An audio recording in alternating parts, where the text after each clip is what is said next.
So what do you do when your kefir grains grow out of control and you have way more than you need?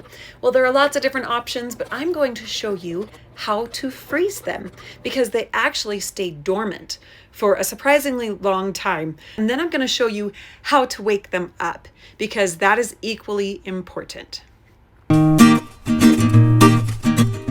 Now, freezing it is super easy. The first thing you want to do is separate the grains from the kefir.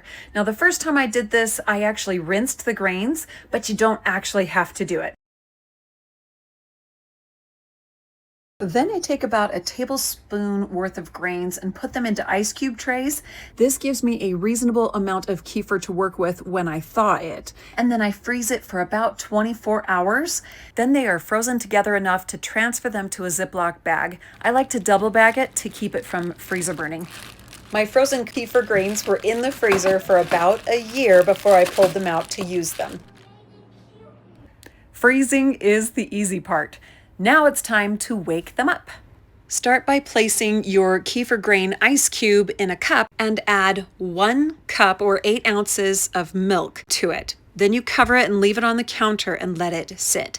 This is where you have to be patient. I thawed 3 of them at the same time, and after 24 hours, I didn't see a difference.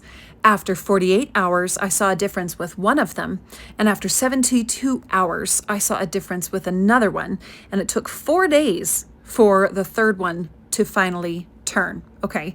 But once it turns fast, meaning it separates. So when you see that separation, it is out of food and it's time to switch it. So at that point, then you strain it like you would normally, and then you add another cup of milk to it and let it sit. Now on the counter, after it's frozen, it's going to be moving slowly, so it won't be creating kefir as quickly as it normally would.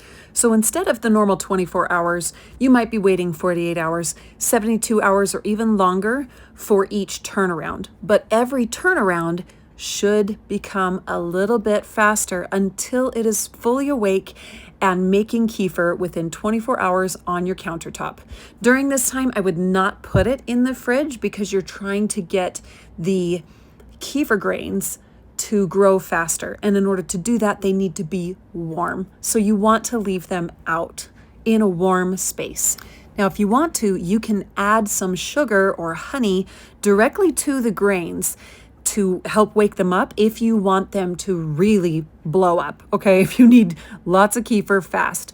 But I usually don't recommend that because then a lot of times the kefir grows out of control and you have more than you can handle. Sometimes it makes the grains taste a little weird, which makes your kefir taste a little weird just for, a batch or two. So I typically don't recommend that. But if you need to, it has worked for me in the past. And actually, the way I discovered that was an accident, and it was kind of funny, and I was really nervous about that. And I'll be posting a video about that here soon. So if you're into that kind of stuff, go ahead and subscribe. And if this video was helpful, hit that like button.